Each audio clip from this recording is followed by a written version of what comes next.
નમસ્કાર ટીવી9 સમાચાર સાથે હું છું જિજ્ઞાસા। સમાચાર ભાવનગરથી મનપાએ બોર તળાવનું મેગા ડિમોલેશન શરૂ કર્યું છે। ધોબી સોસાયટીની બેંક કોલોની જતા રસ્તા પર મેગા ડિમોલેશનમાં 4 મંદિર અને એક મસ્જિદને તોડી પડાઈ છે। રોડ પર ડિમોલેશન માટે હાઈકોર્ટમાં પિટિશન ફાઇલ કરાઈ હતી।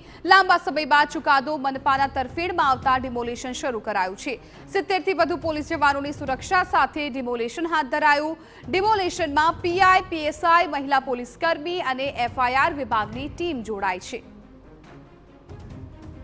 તો ભાવનગરમાં મેગા ડિમોલેશનની કામગીરી છે શરૂ કરવામાં આવી છે। મનપાનું આ મેગા ડિમોલેશન જેમાં 70 થી વધુ પોલીસ જવાનોની સુરક્ષા સાથે આ ડિમોલેશનની પ્રક્રિયા હાથ ધરાઈ છે। 4 મંદિર અને એક મસ્જિદનું ડિમોલેશન કરવામાં આવી રહ્યું છે। ધોબી સોસાયટીની બેંક કોલોનીના રોડ પર આ ડિમોલેશનની કામગીરી છે શરૂ કરવામાં આવી છે। બોર તળાવનું મેગા ડિમોલેશન, ધોબી સોસાયટીથી બેંક કોલોની જતા રસ્તા પર આ ડિમોલેશનની કાર્યવાહી શરૂ થઈ ગઈ છે। સંવાદદાતા અજીત ગઢવી વધુ જાણકારી આપી રહ્યા છે। અજીત, ડિમોલેશનની કામગીરી શરૂ થઈ ગઈ છે।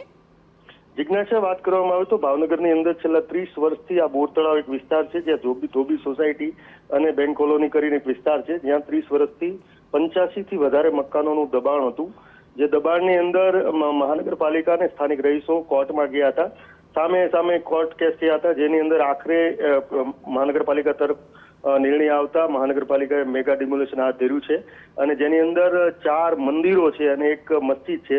કુલ 5 ધાર્મિક સ્થળો પણ આવેલા છે, પરંતુ લોકોને અગાઉ પણ નોટિસો આપવામાં આવી હતી અને અત્યારે હાલની જો સ્થિતિની વાત કરવામાં આવે તો લોકોના હિન્દુ જે ભાઈઓ છે તેમની સમજણપૂર્વક મંદિરો છે, જે નાની ડેરીઓ હતી તે પણ અત્યારે પોતાના હાથે તોડવા માંડ્યા છે। આ સિવાય જો વાત કરવામાં આવે તો મસ્જિદ છે તેને પણ મુસ્લિમ ભાઈઓ દ્વારા અત્યારે ધરાશાયી કરવાની કામગીરી હાથ ધરવામાં આવી છે। કોઈ પણ પ્રકારની ઘર્ષણ છે નહીં। સ્થાનિક પોલીસની જો વાત કરવામાં આવે કોઈ ઘર્ષણ ન થાય એના માટે 70 થી વધારે પોલીસ કર્મીઓની ત્યાં તૈનાત કરી દેવામાં આવ્યા છે। પીઆઈ, પીએસઆઈ કક્ષાના અધિકારીઓ પણ છે, પરંતુ લોકો હાલમાં પોતાના જે મકાનો છે જે ગેરકાયદેસર છે તે તોડવા માટે જાણે પરમિશન આપી દીધી હોય તે રીતે મહાનગરપાલિકાનો નિર્ણય પણ નક્કી છે કે કોઈ પણ સંજોગે આ ડિમોલેશન કરી જ નાખવું। એટલે અત્યારે ડિમોલેશન શરૂ છે। હાલમાં કોઈ પણ પ્રકારની ઘર્ષણની સ્થિતિ નથી અને રાત સુધીમાં એવું લાગી રહ્યું છે કે આ રોડ ખુલ્લો કરી દેવામાં આવશે। 85 થી વધારે મકાનો ધરાશાયી કરવાનું આયોજન છે। મહાનગરપાલિકાની બહુ મોટી આ કામગીરી કહી શકાય, કારણ કે 30 વર્ષથી આ સમગ્ર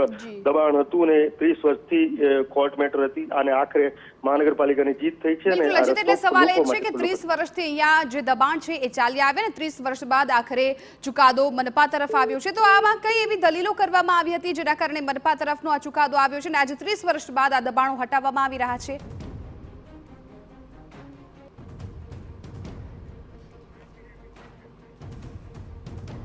તમારા સંવાદદાતાએ જે પ્રકારે માહિતી આપી તે પ્રકારે 30 વર્ષ જૂનું આ દબાણ કે જેમાં હવે ડિમોલેશનની કામગીરી શરૂ થઈ ગઈ છે। આ મેગા ડિમોલેશન છે જેમાં 4 મંદિર અને એક મસ્જિદને તોડી પડાય છે અને લોકો પણ આમાં સહયોગ આપી રહ્યા છે।